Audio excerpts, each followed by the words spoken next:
Hello and welcome students, আশা করি তোমরা সকলেই খুব ভালো আছো। জ্ঞানজ্যোতি কোচিং সেন্টার পক্ষ থেকে তোমাদের সবাইকে আরো একবার স্বাগত।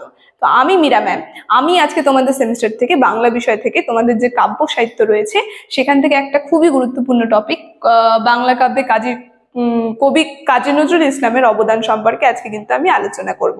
সেখান থেকে কিছু বিশেষ গুরুত্বপূর্ণ তথ্য নিয়ে কিন্তু আমি আলোচনা করব। তো আলোচনাটি শুরু করার পূর্বে তোমাদের ছোট্ট করে একটা ইনফরমেশন দিয়ে দিই।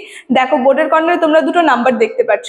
এটা হচ্ছে আমাদের Gyanjyoti coaching centre official helpline number. এখানে কিন্তু তোমাদের অনলাইনে ক্লাস করানো হয়, তার সঙ্গে তোমাদের নোটস দেওয়া হয়। তো তোমরা যারা যারা আমাদের সঙ্গে অনলাইন ক্লাসে যুক্ত হতে চাচ্ছ কিংবা আমাদের থেকে নোটস পেতে চাচ্ছ, তারা উপরে দেওয়া এই নাম্বার দুটির সঙ্গে যোগাযোগ করে কিন্তু আমাদের সঙ্গে যুক্ত হয়ে যেতে পারবে।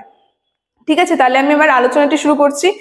এই যে আমি যে বললাম বাংলা কাব্য জগতে কবি কাজী নজরুল ইসলাম যে রয়েছে তার অবদান, তো তার সম্পর্কে প্রথমে বলে দিই আগে একটু, যে কবি বিশ্বকবি রবীন্দ্রনাথ যে রয়েছে তার চলে যাওয়ার পর এই বাংলা কাব্যে আরেকটা নতুন ধারা নিয়ে, একটা নতুন সুর নিয়ে কিন্তু এই যে কবি কাজী নজরুল ইসলাম প্রবেশ করেছিল তারপর। ঠিক আছে, তো আমরা তার সম্পর্কে এক এক করে জেনে নিই, তার সময়টা জেনে নিই, তিনি কোন সময়ে এসেছিলেন। এই যে বিংশ শতকের দ্বিতীয় দশকে কিন্তু বাংলা কাব্য জগতে তিনি প্রবেশ করেছিলেন। আমরা কি দেখব, বিংশ শতকের দ্বিতীয় দশকে তিনি এই বাংলা কাব্য জগতে প্রবেশ করেছিলেন। সব থেকে গুরুত্বপূর্ণ বিষয় যেটা আমাদের আগে জানার কথা, একটু দেখো, আমি প্রথমে পয়েন্ট করে লিখেছি, তাকে বিদ্রোহী কবি বলা হতো। কেন, কি কারণে তাকে বিদ্রোহী কবি বলা হতো? দেখো, আমি লিখেছি, প্রথম বিদ্রোহী চেতনা নিয়ে ইংরেজদের বিরুদ্ধে প্রতিবাদের বাণী সঞ্চার করেছিলেন তিনি। এই যে প্রথম যিনি এই বিদ্রোহী চেতনা নিয়ে এই বাংলা কাব্য জগতে প্রবেশ করেছিলেন এবং নিজের বাণী সঞ্চার করেছিলেন, তিনি কিন্তু ছিলেন এই কবি কাজী নজরুল ইসলাম। ব্রিটিশরা যে অত্যাচার করছিল তার বিরুদ্ধে তিনি তীব্র প্রতিবাদ করেছেন, তীব্র প্রতিবাদের ধ্বনি সঞ্চার করেছিলেন তার এই কাব্যে কবিতার মাধ্যম দিয়ে। ঠিক আছে, দেখো আমরা দেখব যে তিনি প্রথম যে সঞ্চার করেছিলেন তার এই প্রতিবাদের ধ্বনি, তাই যেই পত্রিকার ছিল সে পত্রিকাগুলি হচ্ছে ধূমকেতু এবং লাঙ্গল পত্রিকায়। এই ধূমকেতু এবং লাঙ্গল পত্রিকায় কিন্তু তিনি প্রথম এই প্রতিবাদের ধ্বনিগুলি সঞ্চার করেছিলেন তার কবিতার মধ্যে দিয়ে, তার কাব্যের মধ্যে দিয়ে। ঠিক আছে, তো তারপরে আরেকটা খুবই গুরুত্বপূর্ণ বিষয় আমরা জেনে নিব, তার উল্লেখযোগ্য কয়েকটি কাব্যগ্রন্থের নাম, কাব্যগুলির নাম। দেখো, এখানে আমি লিখেছি অগ্নিবীণা। তার উল্লেখযোগ্য একটি কাব্যগ্রন্থ হচ্ছে অগ্নিবীণা, যেটা 1922 সালে তিনি রচনা করেছিলেন। তারপরে রয়েছে দোলন চাপা, যেটা 1923 সালে তিনি রচনা করেছিলেন। তারপরে রয়েছে বিশ্বের বাসী, যেটা 1924 সালে। ফণিমনসা রয়েছে 1927, ভাঙার গান রয়েছে 1924, ছায়ানট রয়েছে 1925, সাম্যবাদী রয়েছে 1925, আর সর্বহারা 1926। এইভাবে পরপর কিন্তু তিনি তার কাব্যগুলি রচনা করেছিলেন। আর তার প্রতিবাদের ধ্বনি কিন্তু তিনি থামেনি, তিনি সবসময় তার এই প্রতিবাদের ধ্বনি কিন্তু সঞ্চার করেছিলেন। ঠিক আছে, তো আমরা দেখব তারপরে যে তাকে মিলনের কবি বলা হতো। শুধুমাত্র তাকে বিদ্রোহী কবি বলা হতো তা নয়, তাকে কিন্তু মিলনের কবিও বলা হতো। কি কারণে? দেখো, মিলনের কবি, তার সঙ্গে আছে মানবতার কবিও কিন্তু তাকে বলা হতো। মিলনের কবিতা আমরা জেনে নিই যে মিলনের কবি কেন তাকে বলা হতো।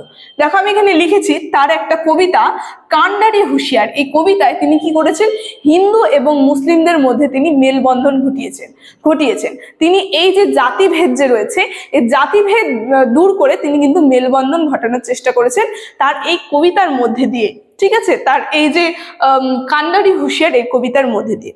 দেখো, ব্রিটিশ সরকাররা খুব ভালো করেই জানতো যে আমাদের এখানে যদি তারা হচ্ছে হিন্দু এবং মুসলিম সম্প্রদায়ের মধ্যে বিভেদ লাগিয়ে দেয়, ঝগড়া লাগিয়ে দেয়, তাদের মধ্যে যদি একটা মেলবন্ধন না থাকে, তাহলে কিন্তু তারা বেশি এই দেশে আর কি অনেকটা সময় তারা রাজত্ব করতে পারবে, তারা শাসন চালাতে পারবে। তাই কিন্তু তাদের মধ্যে বিবাদ লাগিয়ে দেওয়ার চেষ্টা করছিল। আর এই যে কবি কাজী নজরুল ইসলাম, তাদের বিরুদ্ধে প্রতিবাদ এবং তার সঙ্গে এই যে হিন্দু এবং মুসলিম তাদের মধ্যে ঐক্যতাপূর্ণ সম্পন্ন কিন্তু গড়ে তোলার চেষ্টায় তিনি লেগেই পড়েছিলেন। ঠিক আছে, তো তাই দেখলাম আমরা, তাই তাকে কি বলা হতো, মিলনের কবি।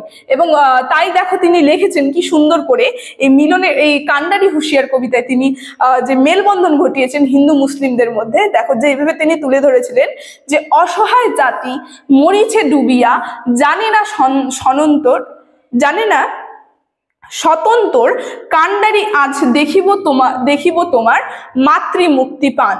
হিন্দু না ওরা মুসলিম, এই জিজ্ঞেসে কোনজন? কান্ডারি বলো ডুবেছে মানুষ, সন্তান মোর মার। ঠিক আছে, এই যে জিজ্ঞেস করছে যে ডুবিয়ে মরছে, মানে ডুবে মরছে, এই যে অসহায় যে পড়েছে যারা, তো কান্ডারি জিজ্ঞেস করছে যে কোনজন, হিন্দু না মুসলিম? তিনি কি সুন্দর করে বলেছেন, হিন্দুও না মুসলিমও না, এই যে মাতৃভূমির যে মায়ের সন্তান তারা সমস্তই কিন্তু বিপদে পড়ে রয়েছেন। সবার আগে বলেছে মানুষ। ঠিক আছে, তো এই যে মানুষ তারা সকলে কি বলেছে, যে জাতির হোক না কেন সবার আগে মানুষের পরিচয়, সে হচ্ছে মানুষ। তো এইভাবে কিন্তু তিনি মেলবন্ধন ঘটিয়েছেন, বলেছে মায়ের সন্তানের বিপদে পড়েছে। ঠিক আছে, তো দেখো কি সুন্দর করে তুলে ধরেছে। তারপরে তার সম্পর্কে আরেকটু আমরা জেনে নিই। তিনি বলেছেন যে তাকে কেন, এই যে মানবতার কবি যে বললাম, তাকে মানবতার কবি কেন বলা হতো, তার কারণ ছিল যে তিনি হচ্ছে ছোটবেলা থেকে এই যে দরিদ্রের লাঞ্ছনা সহ্য করে এসেছে এবং তবুও তিনি স্বপ্ন দেখা বন্ধ করেনি। তাই তিনি তার মনের যে মনের যে ভাবনা, তাই তিনি কিন্তু বলেছেন, মনে হয়েছিল তার, বলেছেন হে দরিদ্র তুমি মরে পড়েছো মহান। কারণ তিনি এই দরিদ্রের মধ্যেও স্বপ্ন দেখা ছাড়েনি এবং বরঞ্চ তার আরো উৎসাহ জেগেছে, তাই তিনি কিন্তু এই বাণীটি বলেছেন। বলেছে নজরুল যেমন প্রতিবাদের কবি তেমনই প্রেমেরও কবি তাকে বলা হয়। ঠিক আছে, তেমন নজরুলের কবিতায় বড় আবেদন হচ্ছে সাম্যবাদ। তিনি এই যে তার কবিতাগুলি যে প্রকাশ করেছিলেন, তার কাব্যগুলি প্রকাশ করেছিলেন, তো এগুলোর মধ্যে তার সব থেকে বড় উদ্দেশ্য ছিল সাম্যবাদ।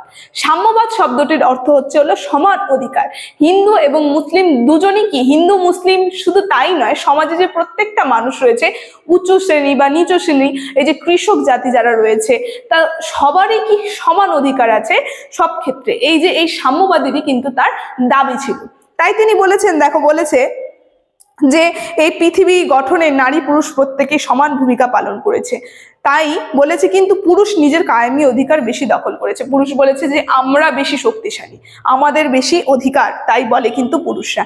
তেমনি এই সভ্যতা গঠনে শ্রমিক কৃষকের অবদান সমান। এই যে শ্রমিক যারা আর যারা কৃষক, তাদের কিন্তু দুজনেরই সমান অধিকার রয়েছে। তাই তিনি বলেছেন নজরুলের সর্বহারা সাম্যবাদী কাব্যে এই চেতনা সঞ্চারিত হয়েছে। কাব্যটির নাম কি বলেছে, সর্বহারা। এই যে আমি এখানে বলেছিলাম সর্বহারা, 1926 সালে তিনি যে কাব্যটি লিখেছিলেন, এর মধ্যে কিন্তু তিনি এই যে সাম্যবাদ, যে তার এই সাম্যবাদের ধ্বনি কিন্তু তুলে ধরেছিলেন।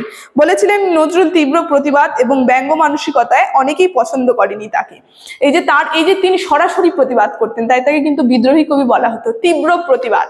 ঠিক আছে, এই বিষয়টা অনেকেই পছন্দ করতো না, এমনকি তার বন্ধুরাও তাকে দূরে ছেড়ে চলে গিয়েছিল। তাই বলেছেন তিনি যে চোখের সামনে মুখস্থরে বন্ধুবৃত্ত গড়ে উঠেছিল, তাই গভীর বেদনায় আমার কৈফিয়ত কবিতায় লিখেছিলাম। এই যে আমার কৈফিয়ত, এই কবিতায় কিন্তু তিনি তার যে বেদনা, তার বন্ধুরা যে তাকে দূরে ছেড়ে চলে গিয়েছে, কারণ সে তার যে প্রতিবাদ, তিনি কোনো কথা পিঠ পিছে বলতেন না, তিনি সামনাসামনি তার প্রতিবাদগুলি তুলে ধরতেন। তো তাই বলেছে, দেখো তার এই অমর কৈফিয়ত কবিতায় তিনি লিখেছেন বন্ধু গো আর বলিতে পারিনি বড় বিষ জ্বালা এই বুকে, দেখিয়া শুনিয়া খেপিয়া গিয়েছি তাই যাহা আসে কই মুখে। দেখো কি সুন্দর করে তিনি বলেছেন রক্ত ঝরা পারি না তো একা, তাই লিখে যায় এই রক্ত লেখা। তাই কিন্তু তিনি তার কবিতায় এই প্রকাশ করেছেন। তো আমরা দেখলাম যে দেশ স্বাধীনতা, সাম্যবাদ এবং এই যে ইংরেজদের বিরুদ্ধে প্রতিবাদ, এই সমস্ত বিষয় কিন্তু তিনি বিশেষ উল্লেখযোগ্য ভূমিকা পালন করেছেন। তার কবিতাগুলি লেখার আসল উদ্দেশ্য কিন্তু ছিল এই বিষয়গুলি। ঠিক আছে, তো আজকে এই যে কবি কাজী নজরুল ইসলামের এই বাংলা কাব্যে অবদান সম্পর্কে আমি যতটুকু আলোচনা করলাম, আলোচনাটি আমি এখানেই শেষ করছি। আশা করি কিছু হলেও তোমাদেরকে বোঝাতে পারলাম। তো ভিডিওটি যদি তোমাদের ভালো লেগে থাকে অবশ্যই like, comment, share and subscribe করে দেবে। Thank you.